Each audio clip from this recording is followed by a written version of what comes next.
আমাদের কোনো সমাধান তিনি দিতে পারেননি। উল্টো তিনি বলেছেন এনজিও থেকে লোন নেন। ওনারা আমাদেরকে বলেছেন যে আপনারা রাষ্ট্রের বোঝা। দক্ষ জনবল কখনো রাষ্ট্রের বোঝা হতে পারে? 3 সদস্যের প্রতিনিধি আসলে ঢুকেছিলাম, সেখানে একজন ডাক্তার, একজন কনসালটেন্ট আর আমি মেডিকেল টেকনোলজিস্ট ছিলাম।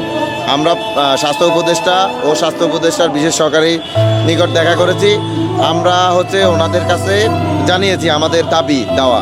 পরবর্তীতে স্বাস্থ্য উপদেষ্টা মহোদয় উনি আমাদেরকে উত্তর দিল যে বিভিন্ন এনজিও আছে, বিভিন্ন প্রতিষ্ঠান আছে, আপনারা ওখানে চেষ্টা করেন।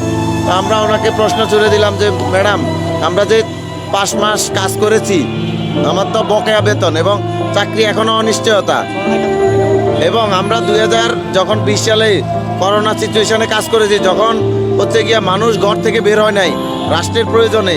আমরা ঘর থেকে বের হয়ে রাষ্ট্রের প্রয়োজনে মানুষের সেবা দিয়েছি। আমরা চিন্তা করি নাই তখন যে আমাদের ভালো ভালো চাকরি ছিল, ভালো ভালো আমাদের ক্যারিয়ার ছিল, আমরা সেগুলো চিন্তা করি নাই। আমরা চিন্তা করছি দেশের মানুষ মরে যাচ্ছে, এই সিচুয়েশন হ্যান্ডেল করতে হবে। আমরা স্বাস্থ্যের প্রয়োজনে এসেছি, করোনা সেবা দিয়েছি। বর্তমানে নতুন ভেরিয়েন্ট এসেছে, দেখা দিয়েছে নতুন ভেরিয়েন্টে পিসিআর ল্যাব, মানুষ টেস্ট করতে পারতেছে না, মানুষ আইসিইউ সেবা পাচ্ছে না। এই আমাদের ইআরপিপি প্রকল্প বা আমাদের এই জরুরি জনবল যে 1004 জন, এই জনবল কিন্তু কন্টিনিউ সেবা দিয়ে যাচ্ছে। তো এই জনবলের চাহিদা এখনও রয়েছে, এখনও তারা সেবা দিতে চায়, কিন্তু ঊর্ধ্বতনদের গাফিলতির কারণে এই জনবলগুলো সেবা দিতে পারতেছে না। এবং